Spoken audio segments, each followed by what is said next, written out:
landed on one of the tables, but first, smashing through it. Glad I always wear cloak, Yami thought as he picked himself off the ground and onto his feet. He looked around for Netsu, but couldn't find him. His search was interrupted by the sound of footsteps running towards the library. By the time Yami turned his head towards the entrance, Gami was already walking through the door. Yami reacted immediately, spitting out more grim batter that quickly turned into more ravagers. This again? Gami asked as he tried jumping at Yami, trying to ignore the ravagers, but very quickly he was dragged down by the swarm of ravagers. Oh, I am so glad I can't annoyance right now. Yami kept vomiting up more ravagers, until the room was pretty much full of them, completely obscuring Gami's vision. And Yami's. Normally Yami would have been able to see someone even with a massive swarm of ravagers blocking his view, via tracking their emotions. However, Gami had no emotions. None. Literally, none. Not even the small amount Fu still had. Gami felt absolutely nothing. He must have killed emotions. Yami speculated, before shaking his head. Doesn't matter, just need wait. Gami told them his quirk wore off in just a few minutes, now it was a matter of staying away from his side. XXXXXXXXXXXXXXXX. Back outside, Tamura was watching his Noma fight. Nemesis was currently dealing with the massive amount of Grim.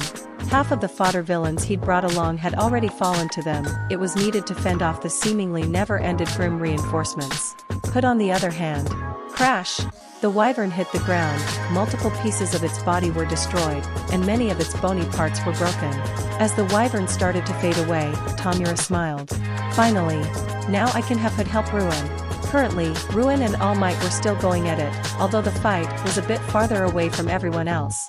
All Might still couldn't do much damage to Ruin, but Ruin wasn't doing much damage either, as All Might used his skills and experience to keep the mindless doll from landing any serious hits. Could go kill Dash before Shigaraki could finish his order, the ground suddenly started to shake.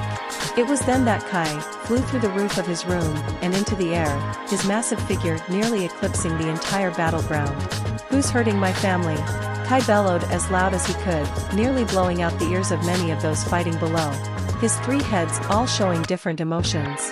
His left head was showing concern, looking around for Izuku and his siblings, and his middle head showed anger, glaring down at the villains. Lastly, his right head was crying. Shit, somehow I forgot about him, Shigaraki grunted in annoyance. Hood, subdue him. Or kill him if you need to. I don't really care.